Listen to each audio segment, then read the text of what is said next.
Insector X, an insect-themed 2D shooter originally found in arcades, eventually made its way onto the SEGA Genesis in 1989 as a very early offering in the library. In today's video, I present you with my review for Insector X on the SEGA Genesis.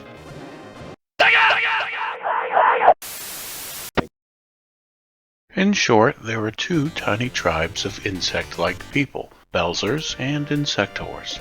There's this evil king, Baglon, Belzide, who wants to obliterate the Insectors, and succeeds by way of his mechanical insects, leaving one survivor, Kite, who escapes and is then rescued by a human boy. King Evil Bagel then starts to invade the human world, and Kite decides that he isn't going to stand for it, and this is where the adventure begins. Alright, call me inquisitive, but I can't help but wonder, why can't the boy, who is a towering terror to these tiny little turds, just foot stomp and swat them into oblivion? Does Kite really need to take on an army of bugs when he has a giant friend that can easily do it? Yes, because if not, there wouldn't be a game. Prepare to battle in a desert, among the pyramids, in a jungle with giant trees, on your neighbor's front lawn, in some city with a giant clock that could be London, but probably isn't, in a strange cave, which kinda looks like a forest, in a sewer the turtles wouldn't enter, and in an area with honeycombs. Alright, I'll be honest with you, these backgrounds aren't anything impressive. In fact, there isn't one shred of scrolling magical background layer magic going on here. That's a scientific term, by the way. Each one is static and bland. I mean, some okay color choices in the right spots, but no evidence of a wow factor happening. The real meat and potatoes are with the enemies, and the main protagonists. They're colorful, nicely detailed, and a bit interesting to look at. Somewhat. Well, not really. I lied. What I really enjoy are the bosses, if anything. They have a nice level of vibrancy, which pops on the screen. Also, all of them have their own unique look, which I appreciate. Nothing fancy, but decent. Certainly much better than what the arcade had going on. I don't have any footage of the arcade version, but if you were to ever see it in your travels, you'll know what I mean. Aside from that, this game isn't all that much to look at, but I think this is where the charm lies, at least for me anyway. And this is mostly because I'm fascinated with early titles on just about any platform. Not all of them are great, look good, or play well, but they all represent the beginning of something special in the early years of gaming on a new console. They paved the way forward, showing off what the console would eventually do with later releases. In part, this is why I enjoy them. The soundtrack to this nifty little title isn't something I paid much attention to. I didn't catch myself humming along, and I certainly didn't headbang until my earballs fell out of my melon. That's not to say it's a bad listen, just nothing sensational. If I had to describe the type of music, I'd probably say an upbeat 90s pop synth, if I'm even describing that correctly.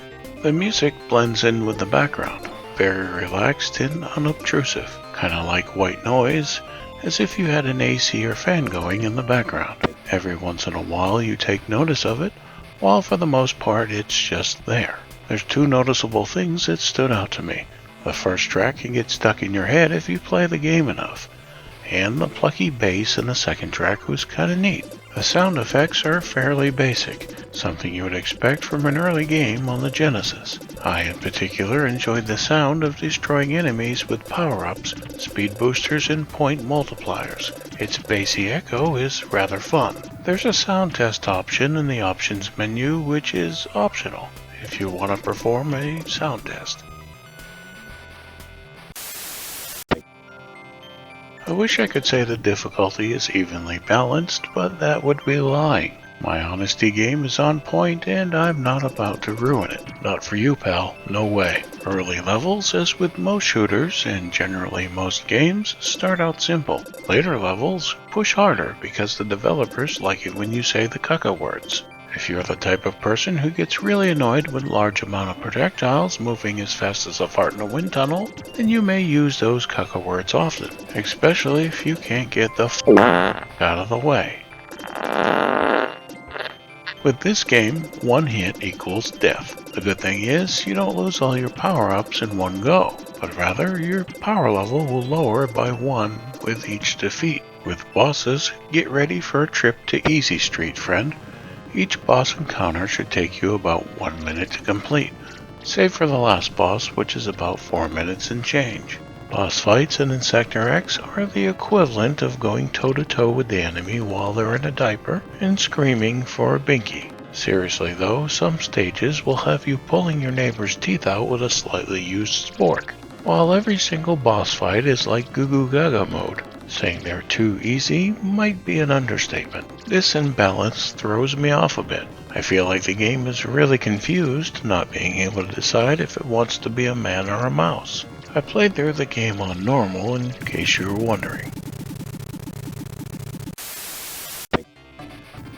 Tiny Man moves decently enough without any speed boosters, but you'll more than likely want to pick one up as it helps you move more fluidly, making the dodging of projectiles a little easier. Just don't pick too many up or you'll find yourself going warp 9 in a no-fly zone.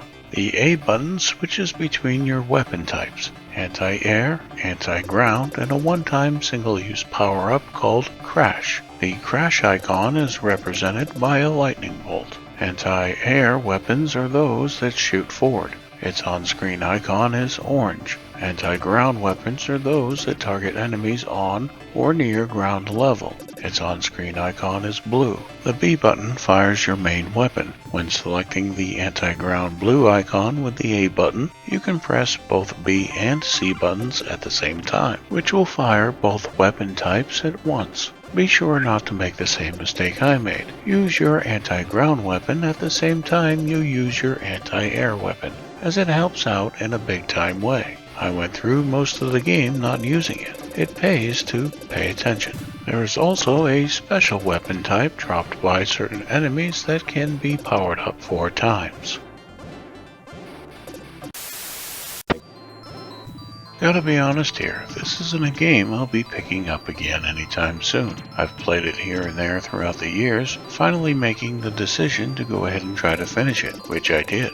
Mission accomplished. It's definitely not exciting enough to merit a return though, unless maybe it's years from now. This is a single player experience, which is kind of a bummer in the replay value department, so don't expect to get much out of it if you were hoping for a buddy to tag along. I do believe that if anything, Insector X may present itself as a decent game for newcomers to the genre to hone some skills, even if boss fights are on the easy side. Graphically, I would have liked to have seen some scrolling layers in the background instead of static imagery. Perhaps there were space limitations, or just maybe someone didn't want to create and code in new graphics. The game is short-lived, having only a few stages, and some areas have been cut that are in the arcade version. Speaking of the arcade, it looks completely different from the Genesis counterpart. Backgrounds are similar, power-ups, enemies, music, and sound effects are completely different. Even the main character's name is different. One annoying thing I encountered is the hitbox of the main character.